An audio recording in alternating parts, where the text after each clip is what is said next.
It's the quickest and easiest way we've found to preserve up our mandarins.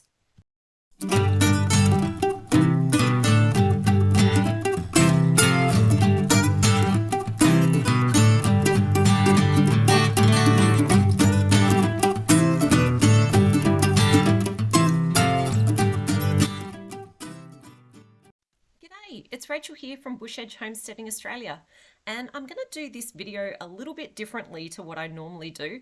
You've probably noticed I don't normally do voiceovers, and that's because I like chattering away to you as I'm actually doing things, sharing how to do them.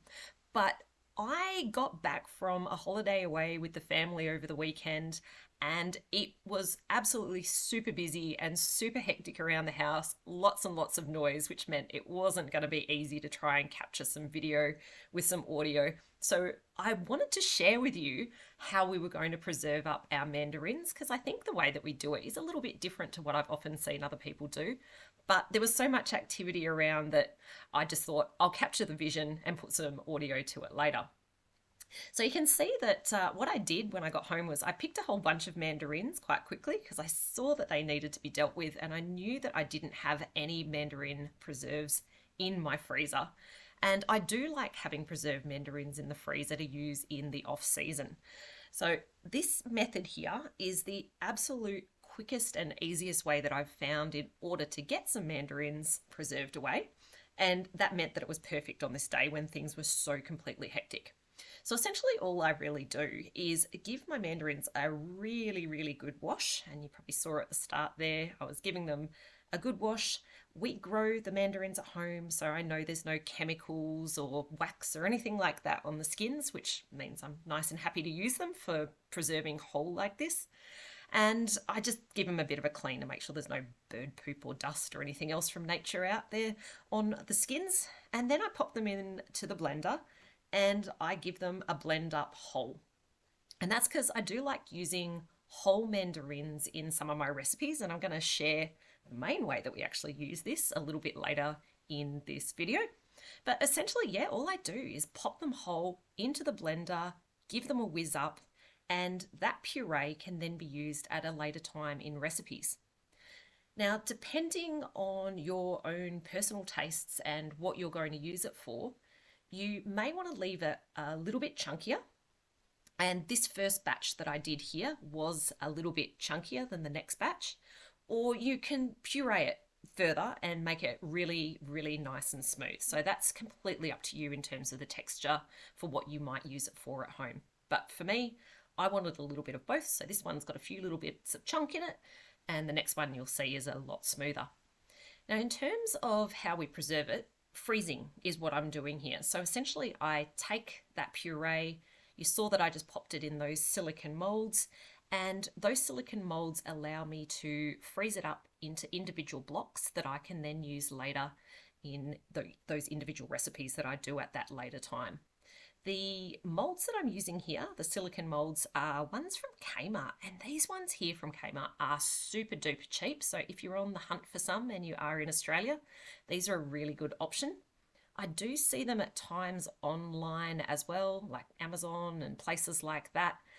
I've seen some of those are really expensive, particularly the ones with the lid. Not quite sure why the difference, but I'm really not inclined to go and spend 20 plus and sometimes even up to like $40-50 for a silicone mold when I know I can get one for a couple of bucks at Kmart. The thing about these Kmart ones though is that they don't come with a lid, so that does mean I need to put something over the top, and what I use is just cling wrap. So you can see here that I've just used a bit of cling wrap, pop that over the top for a bit of protection so that nothing gets on my puree once I pop it in the freezer to firm up. It's yeah, obviously something you won't need to do if you've got one of those special containers that actually has a proper lid on it, but this is a way to deal with it if, like me, you don't. You probably also notice I've got it on a freezer tray as well, and that's just so that I've got a nice firm surface on the bottom for those silicone molds to sit on, and that's because obviously being silicone, they are a little bit flexible. All right, so then I just leave them there to freeze up. And what I thought I'd do is share with you just one of the ways that we actually use that mandarin puree at a later time. And that's because when you make this recipe, often you've got a little bit of mandarin puree still in the bottom of your blender. Now, in this video, I'm not going to show you exactly how to make this recipe, but essentially it's like a blender, I think it's a blender cake recipe from Not Like Nigella. I think that's the one. I'll pin the recipe, and I just make it without the sugar syrup. Now back to today and the puree. Oops, a couple of days has passed and I actually forgot to grab these out of the freezer, so I'm going to grab them out now. And good thing I put the Glad wrap on top, because obviously hubby's been to the shops and some meat was popped on the top there. Anyway, let's grab those out and I'll show you what these now look like. So here they are, all well and truly frozen up now. And all I need to do at this stage is peel off the Glad wrap that I had over the top. And in fact, sometimes it's handy to actually pop this out on the bench. So I'll move that to the side so that I've got a clean surface to pop those out onto. And then all I'm going to do is turn this upside down and pop these out of the moulds.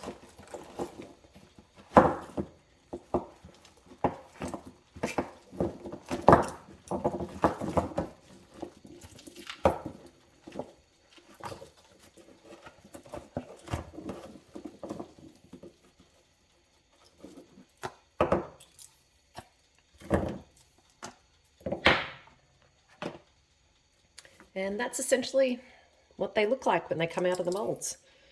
So you've got a block of the puree, and from there all I'm going to do is package those up into a Ziploc bag. So I've already got one of my large Ziploc bags marked up, and that way I won't forget what it is when I go into the freezer and try and work out what's what. Because I will say these look a little bit like my frozen eggs. I do freeze them in different sizes, but yeah, I definitely wouldn't want to confuse them when I'm pulling them out. So all I do is pop those into the freezer bag. And the cool thing about these little blocks is that they actually stack in really nicely. And that way they don't take up a huge amount of space in the freezer.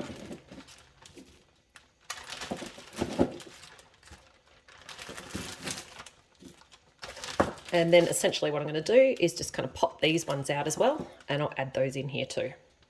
That's just given us one full freezer bag of the pureed mandarin.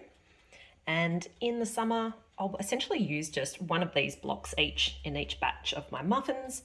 So that means I've got 12 batches of muffins here, which is plenty to keep me going over those months when our mandarins are out of season. I definitely don't feel like I want to be buying mandarins knowing that I can grow them and preserve them like this. And the other thing is, when I'm using mandarins for those recipes where you're using the skins, I'm always a bit sus on using the ones at the shops, knowing that sometimes they do spray them with things, you know, waxes and stuff like that for prolonged storage as well. And we don't use any of that stuff on our mandarins at home. We know that they're nice and clean. Just whatever nature drops on them, that is literally all that is on our mandarins, and we give that a good wash off anyway before we preserve them up, as you saw. So hopefully you enjoyed hearing how we preserve our mandarins when they are in season in this really super quick way, and hopefully this helps you out if you're looking for a really quick way to preserve some of your mandarins as well. So thanks a bunch for joining, and catch you later.